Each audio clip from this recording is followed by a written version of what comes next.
96 नंबरची जी गाडी आहे त्याला विनंती आपण बघू शकतो रथावर स्वतः अजितदादा उभे आहेत आणि आपण इथं बघू शकतो अजितदादा पाठीमागे थांबू नका, रथाच्या पुढे चला. दादांशी बोलण्याचा प्रयत्न या ठिकाणी करूयात.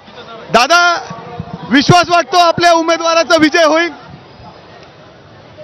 अरे बाबा, ज्यावेळेस उमेदवार उभा आम्ही करतो तो विजय होण्याकरताच आम्ही उभा करत असतो. दादा, तुम्हीच अमोल कोल्हेला देखील निवडलं होतं. काय?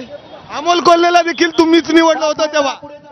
त्यावेळेस ते आमचे उमेदवार होते, त्यावेळेस तसं बोललो होतो. आता आमचे उमेदवार आहेत, आता हे परत जर आपण आता बघितलं दादा जर आता अनेक राष्ट्रवादी काँग्रेस पक्ष मुद्दे आहेत महायुतीचा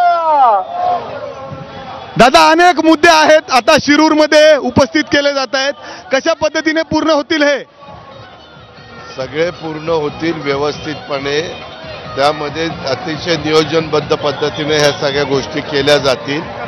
आम्हाला मुद्दे सोडवण्याचा अनुभव आहे, काम करण्याचा अनुभव आहे.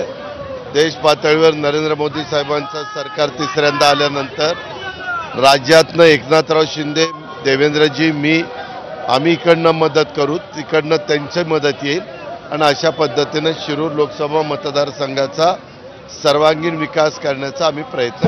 कार्यकर्त्यांना विनंती. दादा, किती मताधिक्याने विजय होईल? ही जागा किती मताधिक्याने निवड होतील? काय? किती मताधिक्याने निवड होईल आढळराव पाटलांची? किती? एक मिनिट, मी त्याच्यामधला ज्योतिष नाही. आमचा उमेदवार निवडून येईल एवढं मला माहिती. दादा, शरद पवार, दादा अजित पवार, दादा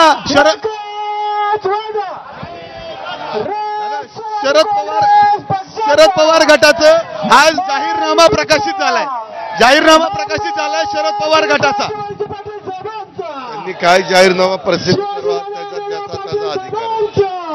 अनेक म्हणजे त्यामध्ये गोष्टी आहेत जे मोदींनी पूर्ण केलेल्या नाहीत, किंबहुना गॅस जे दरवाढ आहेत, पेट्रोल, डिझेल आणि या सगळ्या गोष्टी, जीएसटी, या सगळ्या गोष्टींवर त्यांनी टिप्पणी केली.